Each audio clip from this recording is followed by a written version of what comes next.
ನೋಡಿ ಸ್ನೇಹಿತರೆ, ಈಗೇನು ನೋಡ್ತಾ ಇದ್ದೀರಲ್ಲ ಆಲ್ರೆಡಿ ಇದು ಓಲ್ಡ್ ವಿಡಿಯೋ ಇದೆ. ಇದೇ ನೋಡ್ತಾ ಇದ್ದೆ 10 ಎಕರೆ ಬೆಂಡೆ ಇದೆ. ಮಲ್ಚಿಂಗ್ ಮಾಡಿಬಿಟ್ಟು 3 ಅಡಿಗೆ ಒಂದು ದಾಯ ಹೊಡೆದ್ಬಿಟ್ಟು ಗಿಡದಿಂದ ಗಿಡಕ್ಕೆ 1.5 ಅಡಿ ನಾಟಿ ಮಾಡಿದ್ದೇವೆ. ಕಂಪ್ಲೀಟಾಗಿ ಇದು 1 kg ಬೀಜ ಹೋಗಿದೆ. ಕಟಿಂಗ್ ನಡೀತಾ ಇದೆ. ಈಗ ಕಟಿಂಗ್ ಬಂದ್ಬಿಟ್ಟು ನೋಡಿ, ಇದು ಒಂದು ಮೂಟೆ ಏನಿದೆ ಇದು 50 kg ಬರುತ್ತೆ. ಇದು ಒಂದು ಮೂಟೆ 50 kg ಬರುತ್ತೆ. ನೆಕ್ಸ್ಟ್ ಈ ಥರ ಇರ್ತಕ್ಕಂಥ ಇನ್ನೂ 1-2 ಮೂಟೆ ಸಿಗುತ್ತೆ. ಪರ್ ಡೇ 2 ದಿನಕ್ಕೊಂದ್ಸರಿ ಕಟಾವು ನಡೀತದೆ. ಪರ್ ಡೇ ಬಂದ್ಬಿಟ್ಟು 1 ಕ್ವಿಂಟಲ್ ಸಿಗುತ್ತೆ. ಇಲ್ಲಿ ನೋಡಿರಿ, ಕಾಯಿ ತೋರಿಸ್ತೀನಿ.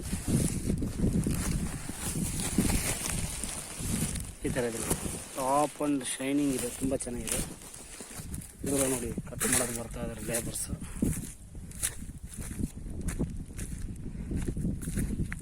ಇಷ್ಟೆಲ್ಲ ಚೆನ್ನಾಗಿ ಬರಲಿಕ್ಕೆ ಕಾರಣ ಏನಂತಂದ್ರೆ ಪಂಚಗಾವ್ಯ ಅಂತ ಹೇಳ್ಬಿಟ್ಟು 3 ಟೈಮ್ಸ್ ಸ್ಪ್ರೇ ಮಾಡಿದ್ವಿ. 1 ಟೈಮ್ ಸಾರ್ಟಿಫಿಕೇಶನ್ ಕೊಟ್ಟಿದ್ದೇವೆ. ಪ್ರತಿ ನೋಡಿ ಕಟ ನೋಡಿ, ಇಲ್ಲಿಂದ ಸ್ಟಾರ್ಟ್ ಆಗಿದೆ, ಇಲ್ಲಿಗೊಂದು ಕಟಾವಾಗಿದೆ. ಕಂಪ್ಲೀಟಾಗಿ ಕಾಣ್ತಾ ಇದೆ ನೋಡಿ. ಇದು ಬಂದ್ಬಿಟ್ಟು ಆಲ್ಮೋಸ್ಟಲ್ಲೂ ಈಗ ಒಂದು ನಾನು 5.5 ಅಡಿ ಇದ್ದೀನಿ.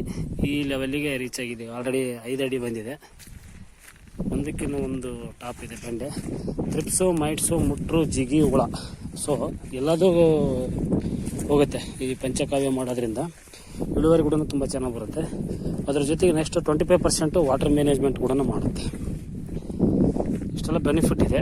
ವಾಟರ್ ರೂಟ್ಗಳ ಸಂಖ್ಯೆ ಚೆನ್ನಾಗುತ್ತೆ, ಗ್ರೋತ್ ಬರುತ್ತೆ, ಇಮ್ಯುನಿಟಿ ಪವರ್ ಚೆನ್ನಾಗಿರುತ್ತೆ.